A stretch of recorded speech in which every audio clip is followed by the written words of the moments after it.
शिवसेना नेते अरविंद सावंत आपल्यासोबत आहेत। सर, आज मातोश्रीला बैठक पार पडली, त्यामध्ये लोकसभेचा आढावा देखील घेण्यात आलेला होता, तुम्ही होतात।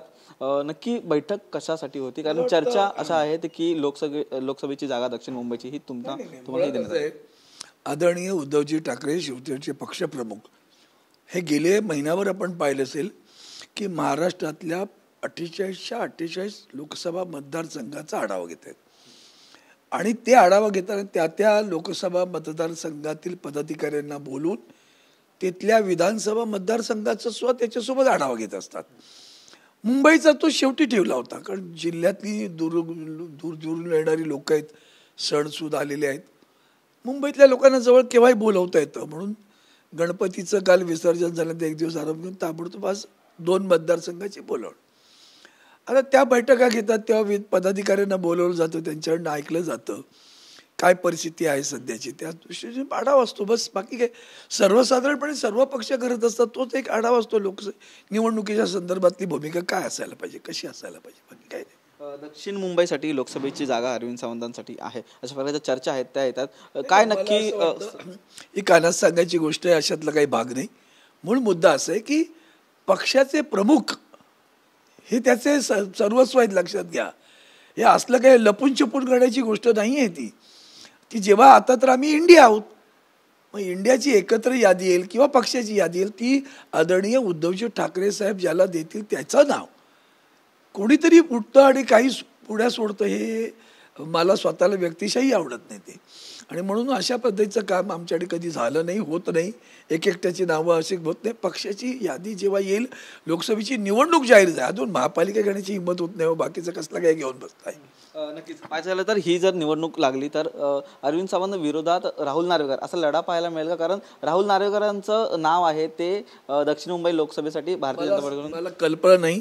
आधी मला उमेदवारी आहे की नाही त्याची मला कल्पना नाही, ते समोर कोण आहे त्याचा तेव्हा विचार करूया। आतापासून उतावळेपणा करण्याची काही गरज नाही ना। भाजपाकडून पाहायचं झालं तर आमदार आहेत, त्यांना लोकसभेची जागा आहे तर त्या देण्याचं आहे ते निश्चित केलेलं आहे। 4 जणांची नावं आहेत ती देखील पुढे आलेली आहे। सध्या त्यांचा उलटा प्रभाव पण सुरू आहे, लोकसभेतून खाली आणतात माणसांना।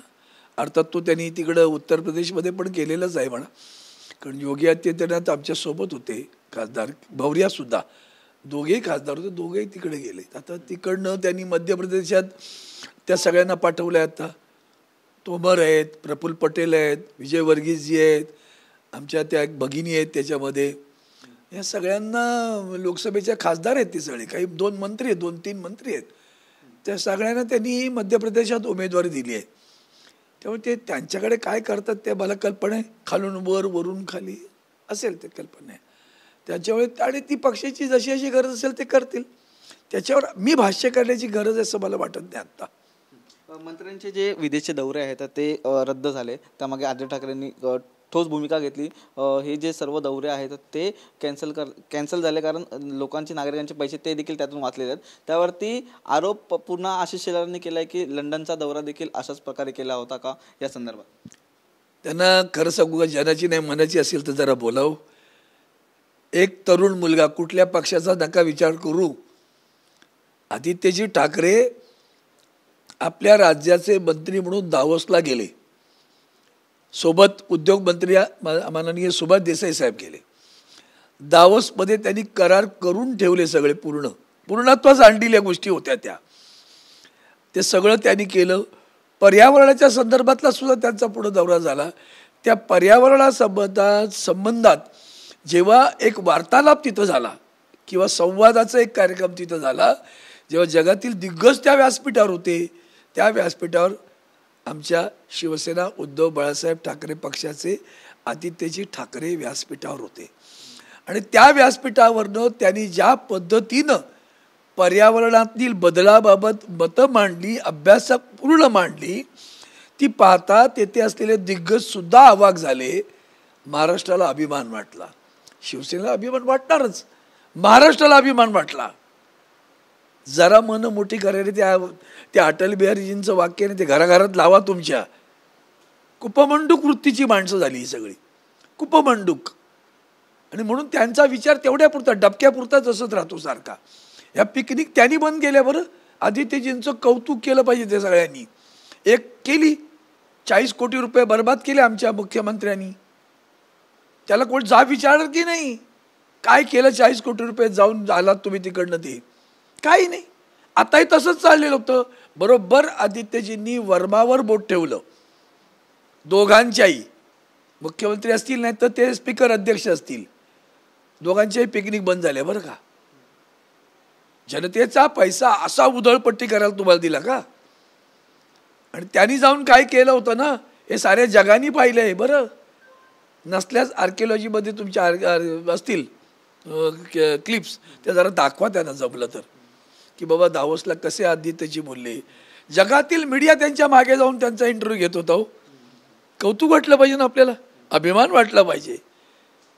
सांगितलं ना संकुचित वृत्तीची वाटते त्याच्या अपेक्षा नका बाळगू. फक्त पाणी वेळेवर आदित्यजींनी विषय मांडला म्हणून दौरे रद्द झाले.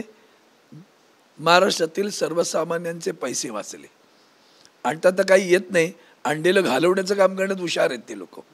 गुजरात पळवतंय सगळंच. गुजरात पळवतंय सगळंच.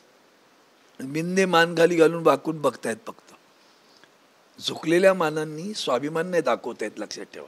नक्कीच वाघनखांचा प्रश्न आहे. वाघनखं महाराष्ट्रामध्ये येतात महाराष्ट्रामध्ये आणली जातात परंतु ही वाघनखं आहे त्याच्यावरून जो आरोप आहे तो आदित्य ठाकरेंनी केलेल्यानंतर वाघनखांना आणण्यामागे विरोध आहे का अशा प्रकारचा जो नितेश राणे यांनी विचारलेला आहे. आणि वाघनखं येणार असतील तर त्यांना विरोध करणारे हे अफजल खान वृत्तीचे आहेत त्यांच्या वंशज असं देखील बोलले.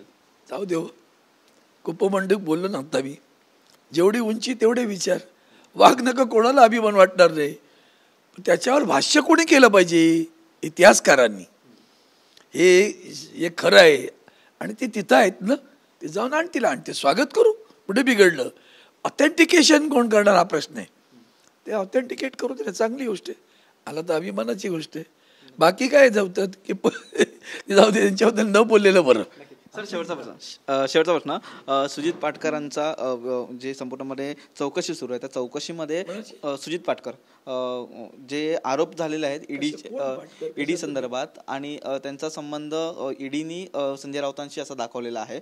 तर या संदर्भात अधिकाऱ्यांना आहेत ते पैसे गेलेले आहेत. अधिकाऱ्यांना जास्तीचे पैसे देऊन तेव्हाच्या सरकारला जास्तीचे पैसे देऊन कॉन्ट्रॅक्ट मिळवलेला आहे असा आरोप आहे. तो ह्यावेळी आहे जे किरीट सोमय्या त्यांनी आरोपांची का चर्चा करतो. आरोप खरा की खोटा ठरवायला कोर्ट आहेत. आणि शेळ्या कडीला उताडू नका बरं का. नक्कीच पाहिजे तर हे होते अरविंद सावंत. त्यांनी वेगवेगळ्या प्रश्नांवरती आपली भूमिका या ठिकाणी स्पष्ट केलेली आहे. व्हिडिओ संतोष कदमसह निखिल चव्हाण TV9 मराठी मुंबई.